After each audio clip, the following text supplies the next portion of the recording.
Welcome back to KineLight.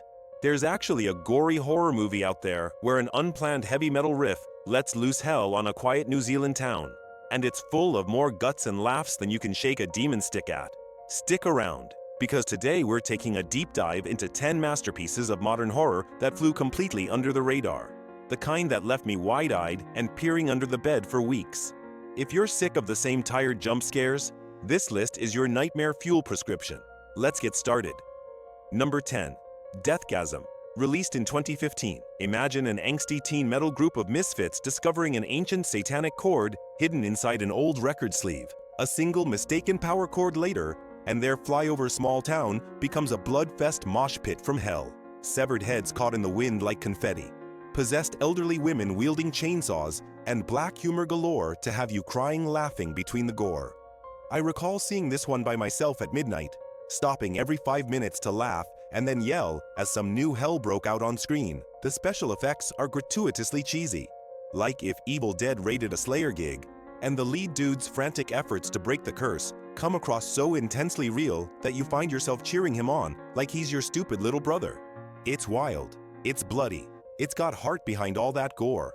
And seriously, if you haven't blown this one up yet, you're missing the best zombie fun you'll have this year. Number 9. The Autopsy of Jane Doe, released in 2016.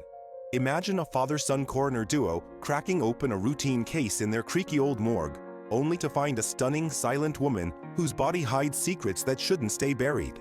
As they slice deeper, the lights flicker, the radio spits static prophecies, and suddenly their safe little world unravels into something straight out of a fever dream. The camera haunts the icy steel tables, the scalpel shining perfectly, and each cut draws you nearer, your skin crawling as the air in the room turns chilled. I shivered to see Brian Cox's weathered face contort from curiosity to outright horror, his voice breaking over the thrum of the fridge, its claustrophobic brilliance creating fear in whispers and shadows until it bursts out in ways you never expect. This one's a slow-burning masterclass that lingered with me, making me wonder at every quiet night home alone. Number 8. The Eyes of My Mother.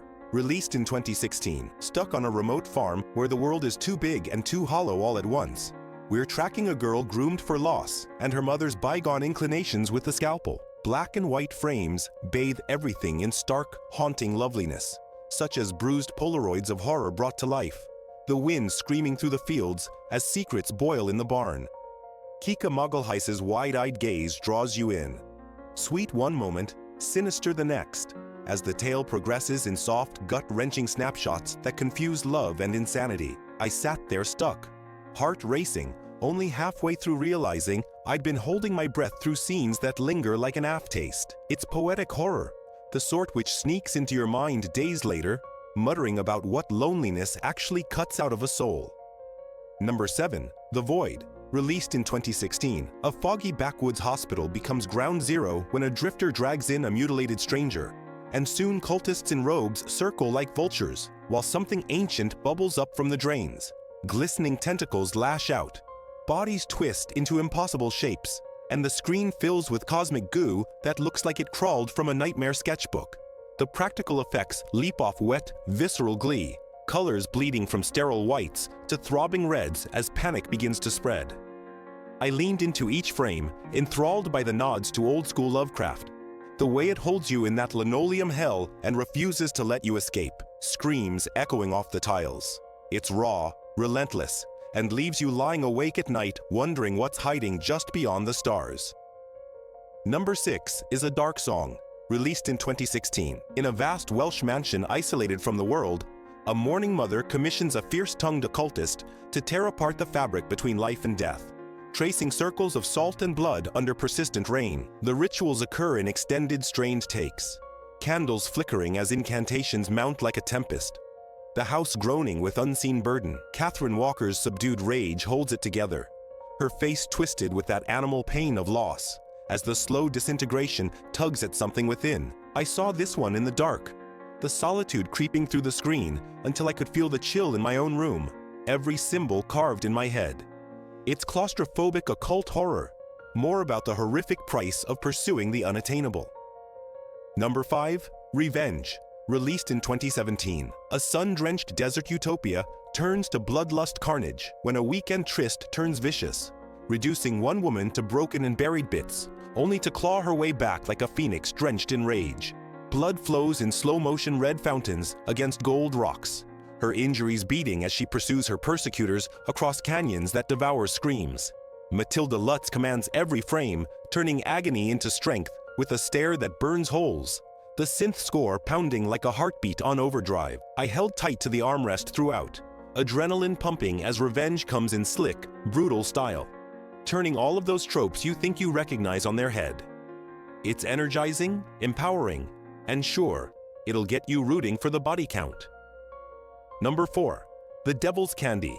Released in 2017, a family pursuing the American dream on a Texas farmhouse inherits more than walls when a devil-worshipping drifter careens back into his boyhood home. His voice a gravelly growl, promising hellish metal riffs. Tattoos writhe across flesh like veins of flame, guitars screech with unholy feedback, and the air becomes heavy with that sulfur smell you can almost taste. Ethan Embry's artist father directs anger into paintings that run red. His relationship with his daughter, a delicate beam of light in the encroaching darkness. This one struck home, the way it intertwines love of family with satanic madness, leaving me whistling those damned chords long afterward. The effects are homemade sorcery. The tension, a slow build that breaks with savage verse. Number 3. One Cut of the Dead, released in 2017. A budgetary zombie movie, shoot out of control in a defunct water factory, where performers botch makeup and chaos, only for the distinction between real and real to break down in grotesquely funny, frightening ways. The camera is a whirling dervish in one uninterrupted take at first, recording flubbed lines and fake blood turned sticky, but peels away layers that left me gasping and guffawing in equal turn. It's an ode to indie filmmaking, the sort where crew bedlam is the real star. Gore-covered faces contorting into grins. I rewound the conclusion 3 times, every twist falling with the precision of a punchline, and showed that horror could be as clever as it is chilling. Unadulterated joy packaged in zombie bites. Number 2 presents Tumbbad. Released in 2018, in an Indian village shrouded in mist that is haunted by abandoned gods, a greedy individual's fixation on a womb-like vault unlocks an appetite that consumes everything it touches. Gold coins sparkling like teeth in darkness. Rich, monsoon-hued imagery engulfs you. Darkness unfolding like a clawed hand across ruined temples, the atmosphere thick with incense and terror. Sohum Shah's haunted eyes weigh the weight of decades, his fall a slow toxin that insinuates its way into your marrow. I came out of this one disturbed, the mythos staying with me like moist soil, a warning that some treasures bring more curse than boon. It's folk horror at its most hypnotic, expansive, and intimate simultaneously. Number 1. Daniel Isn't Real. Released in 2019, a fictional childhood friend, all wit and free-form ideas, comes back to a shattered young man suffocating in bereavement, murmuring plots that dissolve the border of sanity so that violence comes to feel like deliverance. Dreamy, rich color morphs from warm nostalgia into fevered reds, apartments closing in like cages as the distinction between buddy and beast dissolves. Patrick Schwarzenegger's wicked smile sends shivers deeper than any mask, drawing you into a psychological tailspin that's both heartbreaking and harrowing. This one destroyed me, the way it waltzes with mental fragility, leaving doubts in every still moment. If there's any movie here worth your evening, it's this sick story of fatally flawed friendship. There you have it, 10 sleeper hits that show horrors still got bite, sharp and concealed. Which one are you stalking first?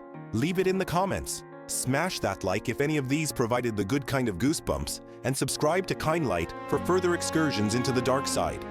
Enable notifications so you don't miss the next fright. And remember, sometimes the most enjoyable horrors are those nobody's discussing. See you in the shadows.